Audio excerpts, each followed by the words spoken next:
PM cares हमारे देश का नहीं, नरेंद्र मोदी का निजी संस्थान है। और इसलिए हम ये भी कहना चाहते हैं कि पीएम केयर्स की पूरी जांच होनी चाहिए। उसमें हमारे दुश्मन देश चीन और पाकिस्तान की कंपनियों का भी कितना पैसा वहां से लिया गया है, एक एक पैसे की जांच पड़ताल होनी चाहिए। हमारे देश में नरेंद्र मोदी और उनकी सरकार में शामिल मंत्रिमंडल पर आपराधिक मुकदमा दर्ज चलाया जाना चाहिए।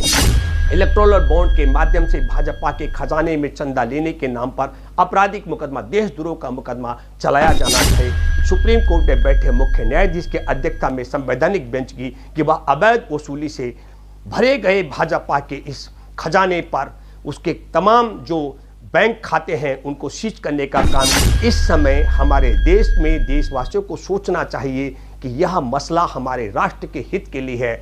जो शख्स कानून में हेरा फेरी करके असंवैधानिक तरीके से देश में आयकर कानून में तब्दीली करके, जनप्रतिनिधित्व कानून में तब्दीली करके और हमारे देश में सूचना के अधिकार के तहत मिले अधिकार को वंचित रख करके असंवैधानिक तरीके से इलेक्टोरल बॉन्ड के माध्यम से वसूली करता हो, ईडी सीबीआई के अधिकारियों को गुंडों की तरह, एक मवाली के गुंडों की तरह हफ्ता वसूली के लिए बाजार में उतारता हो, ऐसा व्यक्ति हमारे देश के लिए और आने वाले समय के लिए, देश के समाज के लिए कितना घातक हो सकता है। इसलिए मैं कहना चाहता हूं, हम सब के सामने है। जब हम बात करते हूं देश के जवानों का, तो पुलवामा में 2019 का मैं जिक्र कर रहा हूं, 40 जवानों की हत्या का मामला अभी तक जांच पड़ताल न कराने का कारण क्या है। 15 जून 2020 को निहत्थे जवानों को पीट पीट कर मार दिया था, क्षेत्र अधमरे कर दिए गए थे। उस मसले पर भी नरेंद्र मोदी ने आज तक चीन नहीं बोला, ये क्या कारण है। बेटियों को न्याय नहीं मिल पा रहा हो, जवानों के शहादत के बाद उनके लिए जांच पड़ताल नहीं हो रही हो, सड़कों पर किसानों को मारा जा रहा हो, महंगाई भी